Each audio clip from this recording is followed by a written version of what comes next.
थोडा त्रास, थोडा संघर्ष, परिश्रमातून होईल उत्कर्ष. रस्ता सापडत नसेल तर स्वतःच आपला रस्ता तयार करावा. मेष रास ही मंगळदेवाची म्हणजे साक्षात सेनापतीची रास म्हणून ओळखल्या जाते. तुम्ही कधीही कोणत्याही प्रश्नासाठी थांबत नाही. प्रश्न येत राहतील, मात्र त्यावरील तुमची उत्तरं तयार असतात. सगळ्यात महत्त्वाची बाब म्हणजे कोणताही प्रश्न तयार झाला की त्याचं मुळासकट निराकरण करून नवीन रस्ता तुम्ही स्वतःच आपल्यासाठी निर्माण करीत असता. नमस्कार, मी ॲस्ट्रोगुरू डॉक्टर ज्योती जोशी सर्व ज्योतिषप्रेमी व अभ्यासकांचं मनपूर्वक स्वागत करते.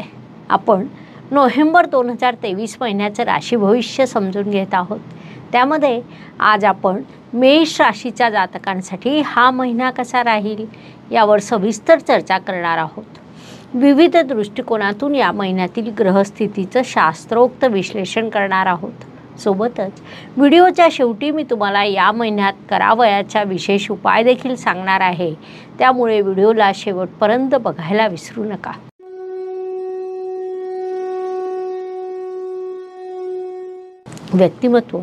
व्यक्तिमत्वाच्या दृष्टीने जेव्हा आपण विचार करतो तेव्हा राशी स्वामीची स्थिती अत्यंत महत्त्वाची ठरते. मेष राशीचे स्वामी मंगळदेव या महिन्यात सप्तम स्थानात तूळ राशीमध्ये म्हणजे शत्रू राशीत विराजमान आहे. संपूर्ण महिना ते तिथेच असणार आहेत. विशेष बाब म्हणजे त्याच वेळी तूळ राशीचे स्वामी शुक्रदेव देखील या महिन्यात आपल्या नीच राशीतून प्रवास करीत 29 नोव्हेंबर रोजी राशीत येणार आहेत. सुरुवातीला तुमचे राशी स्वामी शत्रू राशीमध्ये जरी विराजमान असले तरी तेथून त्यांची चतुर्थ दृष्टी तुमच्या दशम स्थानावर म्हणजे कर्मस्थानावर, सप्तम दृष्टी तुमच्या राशीवर आणि अष्टम दृष्टी तुमच्या धनस्थानावर पडणार आहे. ज्यामुळे कर्म, व्यक्तिमत्व आणि धन या 3 बाबतीत तुमचा राशी स्वामी आघाडी घेईल, तुम्हाला शुभ फळं देईल. थोडक्यात हा महिना तुमच्या व्यक्तिमत्वाला समृद्ध करणारा असेल, म्हणून त्याचा तुम्ही सदुपयोग करायला हवा.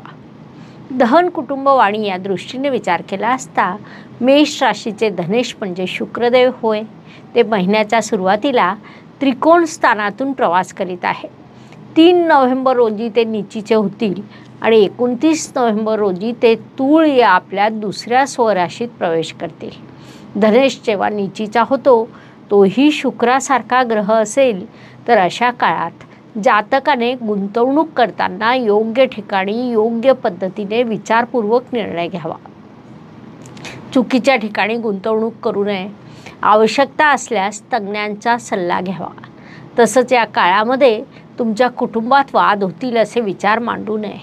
सोबतच वाणीवर देखील संयम ठेवावा असा सल्ला तुम्हाला देण्यात येत आहे. पराक्रम व परिश्रम या दृष्टीने विचार केला असता मेष राशीसाठी बुधदेवांची स्थिती महत्त्वाची ठरते, कारण ते तुमचे तृतीयेश आहेत. त्यांचं गोचर या काळात तुमच्या सप्तम स्थानातून सुरू आहे. मात्र 6 नोव्हेंबर रोजी ते तुमच्या अष्टम स्थानात प्रवेश करतील. 27 नोव्हेंबरला पुन्हा राशी बदल करून तुमच्या भाग्यस्थानात प्रवेश करतील. त्यांचा हा प्रवास शत्रू राशींमधून राहील. मंगळ आणि गुरु हे दोन्ही बुधदेवाचे शत्रू आहेत. त्यामुळे एरवी परिश्रमाने जग जिंकणारे तुम्ही या महिन्यात मात्र परिश्रम टाळण्याची प्रवृत्ती तुमच्यात निर्माण होऊ शकते. ही बाब लक्षात घेऊन परिश्रमाकडे अधिक लक्ष ठेवावं, परिश्रमात सातत्य ठेवावं असा सल्ला तुम्हाला देण्यात येत आहे. ते तुमच्यासाठी लाभदायक ठरेल, कारण जगातील अनेक प्रश्न परिश्रमाच्या सातत्यातून सुटतात आणि मनुष्य यश गाठू शकतो. ही बाब लक्षात घ्या. वास्तू, वाहन, जमीन, सुखशांती या सर्व दृष्टीने विचार केला असता मेष राशीसाठी हा काळ थोडा संयमाचा, थोडा परीक्षेचा व थोडासा कठीण कालखंड आहे असं म्हणता येईल. अनेक वेळा मोठ्या ग्रहांपेक्षा लहान ग्रहांचे दुष्प्रभाव हे मोठे असतात. त्यामुळे घरातील सुखशांती विस्कळीत होऊ शकते. आईच्या आरोग्याची काळजी घेणं देखील आवश्यक आहे. एकंदरीत मेष जातकांनी कौटुंबिक आघाडी, वास्तू, वाहनाची आघाडी ही या महिन्यात सांभाळणं अत्यंत आवश्यक आहे. किंबहुना दिवाळीच्या या शुभ उत्सवात घरामध्ये सुखशांती नांदावी यासाठी तुम्ही जाणीवपूर्वक प्रयत्न करायला हवे. ते तुमच्यासाठी लाभदायक राहतील. शिक्षण संतती प्रणय या दृष्टीने विचार केला असता जे मेष जातक मेकॅनिकल किंवा टेक्निकल क्षेत्रात आहे त्यांना या काळात बऱ्यापैकी यश प्राप्त होऊ शकतं. मात्र अकाउंटन्सी किंवा कलेच्या क्षेत्रातील विद्यार्थ्यांना अपयशाचा सामना करावा लागू शकतो. एखाद्या खेळात तुम्ही सहभागी असाल तर त्यात स्पर्धक तुमच्यावर बऱ्यापैकी वरचढ होती. तसंच जातक स्पर्धा परीक्षांना बसलेले असतील त्यांना नेहमीचे थोडा जास्त अभ्यास करावा लागेल, तेव्हाच तुम्हाला अपेक्षित यश प्राप्त होऊ शकेल. एकंदरीत शैक्षणिक दृष्टीने अतिरिक्त अभ्यास करून तुम्हाला यश प्राप्त करावं लागेल. जेव्हा ग्रहांचं सहकार्य नसतं तेव्हा अभ्यास वाढवावा, तेव्हाच यश गाठता येतं. ही बाब मेष जातकांनी प्रामुख्याने लक्षात घ्यायला हवी. आरोग्य, कर्ज, स्पर्धक, हितशत्रू या सर्व दृष्टीने विचार केला असता मेष राशीसाठी हा महिना थोडा काळजीचा आहे असं आपण म्हणू शकतो. या महिन्यात 2 कामं थोडी कमी झाली तरी चालतील, मात्र तुम्ही स्वतःची योग्य ती काळजी घ्यावी. शांतपणे सौम्यपणे काम करावं, घरातील ऐक्य टिकवून ठेवावं, शांतता टिकवून ठेवावी, ते तुमच्यासाठी उपयोगी राहील. या काळात कोर्टाची तारीख असेल तर पुढील तारीख मिळवण्यासाठी प्रयत्न करावा. हितशत्रूंच्या कारवाया या काळात बऱ्यापैकी वाढणार आहे. स्पर्धक तुम्हाला त्रास देण्याचा पुरेपूर प्रयत्न करणार आहेत, त्यांच्याकडे दुर्लक्ष करावं असा सल्ला तुम्हाला देण्यात येत आहे. नोकरी व व्यवसाय या दृष्टीने विचार केला असता मेष जातकांसाठी हा महिना थोडा संघर्षाचा आहे असं आपण म्हणू शकतो. म्हणजे नोकरी व व्यवसाय या दोन्ही आघाड्यांवर तुम्हाला प्रचंड परिश्रम करावे लागतील. त्या तुलनेत लाभ मात्र कमी होईल. एरवी आपण परिश्रमातून लाभ असं सांगत असतो, मात्र या महिन्यातील ग्रहस्थिती तुमच्यासाठी वेगळी आहे. तुम्हाला परिश्रमाच्या तुलनेत लाभ थोडा कमी प्राप्त होईल. खरं सांगायचं तर मेष जातकांना या काळात लाभ नक्कीच प्राप्त होईल, मात्र तो नोकरी व व्यवसायातून न होता अन्य मार्गांनी होणार असल्यामुळे नोकरी व व्यवसाय या दोन्ही आघाड्यांवर तुमच्यासाठी संघर्ष असणार आहे. म्हणून तशी मानसिकता तुम्ही आधीच तयार करून घ्यावी. भाग्य व शुभ संकेत या दृष्टीने विचार केला असता मेष राशीसाठी या महिन्यात अनेक शुभ संकेत निर्माण होणार आहेत. त्यामध्ये प्रामुख्याने सांगायचं झाल्यास तुमचे भाग्येश गुरुदेव राशीमध्ये विराजमान आहेत, ज्याला आपण अत्यंत मोठा शुभ संकेत म्हणू शकतो. तसंच राशी स्वामी आणि भाग्येश यांची एकमेकांवर दृष्टी पडत आहे. राशी स्वामी आणि पंचमेश यांची झालेली युती, याशिवाय राशी स्वामी, पंचमेश आणि भाग्येश यांचे असलेले एकमेकांशी योग हे या महिन्यातील अत्यंत मोठा शुभ संकेत म्हणता येईल. त्यामुळे इतर ग्रहांकडून जरी तुम्हाला संघर्ष असला, त्रास असला, स्पर्धा असली तरी महिन्याच्या शेवटी जेव्हा मेष जातक मागे वळून बघतील तेव्हा त्यांना प्रचंड यश मिळालेलं दिसून येईल, कारण तेवढ्या शुभ संकेतांनी तुमची पत्रिका परिपूर्ण बनलेली आहे. कर्माच्या दृष्टीने विचार केला असता मेष राशीसाठी शनिदेवांची स्थिती महत्त्वाची ठरते, कारण ते तुमचे कर्मेश आहेत. शनिदेव या काळात तुमच्या लाभस्थानात विराजमान आहेत. तसंच कर्मस्थानावर तुमच्या राशी स्वामीची दृष्टी आहे, म्हणजे कर्म करण्याचा तुम्ही नक्कीच प्रयत्न कराल. मात्र राशी स्वामीची दृष्टी ही शत्रू राशीतून येणारी दृष्टी असल्यामुळे कर्म करण्याकडे तुमचं अनेकदा दुर्लक्ष होईल. त्यातून नुकसान देखील होण्याची शक्यता नाकारता येणार नाही. म्हणून तुम्ही आपल्या कर्माकडे अधिक लक्ष द्यावं असा सल्ला तुम्हाला देण्यात येत आहे. ते तुमच्यासाठी लाभदायक राहील. लाभाच्या दृष्टीने विचार केला असता मेष राशीसाठी पुन्हा एकदा शनिदेवांची स्थिती महत्त्वाची ठरते, कारण ते तुमचे लाभेश देखील आहेत.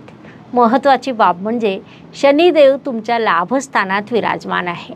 त्यामुळे लाभाच्या बाबतीत मेष जातक अत्यंत भाग्यवान आहेत असं आपण म्हणू शकतो. या महिन्यात तुम्हाला लाभाच्या भरभरून संधी मिळणार आहेत. 4 नोव्हेंबर रोजी तुमचे लाभेश शनिदेव लाभस्थानात मार्गी होणार आहे. त्यांचं अंशात्मक बळ पाहता ते मेष जातकांना भरभरून शुभफळं द्यायला बाध्य झालेले आहेत. त्यामुळे तुम्हाला विविध मार्गांनी लाभ प्राप्त होणार आहे. तसंच लाभेशाची दृष्टी तुमच्या राशीवर, पंचम स्थानावर, तुमच्या अष्टम स्थानावर पडत आहे, ज्यामुळे विविध कारणांनी तुमच्यासाठी धनलाभाचे योग निर्माण होणार आहेत. म्हणून या काळाचा तुम्ही पुरेपूर उपयोग करून घ्यावा, जेणेकरून जास्तीत जास्त लाभ तुम्हाला प्राप्त होऊ शकतो.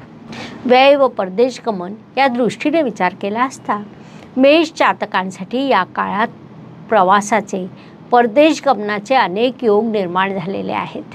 शिक्षणासाठी, नोकरीसाठी, व्यवसायासाठी तुम्ही प्रवास कराल आणि त्यातून तुम्हाला लाभ प्राप्त होताना दिसतोय. राहू ग्रह तुमच्या व्ययस्थानात आल्यामुळे खर्चाचं प्रमाण वाढण्याची शक्यता देखील नाकारता येणार नाही. म्हणून तशी मानसिकता तुम्ही तयार करून घ्यावी व त्या बाबतीत थोडं जागरूक देखील राहावं असा सल्ला तुम्हाला देण्यात येत आहे. प्रत्येकच दिवस प्रत्येकासाठी चांगला जात नाही. आयुष्य हे सुखदुःख आणि चढ उतारांनी भरलेलं असतं. त्यानुसार महिन्यातील काही दिवस हे प्रत्येकासाठी अत्यंत शुभ, काही दिवस तणावाचे, संघर्षाचे जातात. आपण त्या काळात कसं वागतो यावरून आपलं यशापयश ठरत असतं. त्या दृष्टीने विचार केला असता या महिन्यात मेष जातकांसाठी 8, 18 आणि 26 हे दिवस शुभ आहेत. म्हणून महत्त्वाची कामं तुम्ही या दिवसांमध्ये पूर्ण करण्याचा प्रयत्न करा. तसंच 6, 15 आणि 24 हे दिवस तुमच्यासाठी अशुभ आहेत. त्यामुळे संघर्षाचं प्रमाण या दिवसांमध्ये वाढलेलं असेल. म्हणून या दिवसांमध्ये तुम्ही स्वतःची योग्य ती काळजी घ्यायला हवी, जेणेकरून आपलं मानसिक स्वास्थ्य टिकून राहील.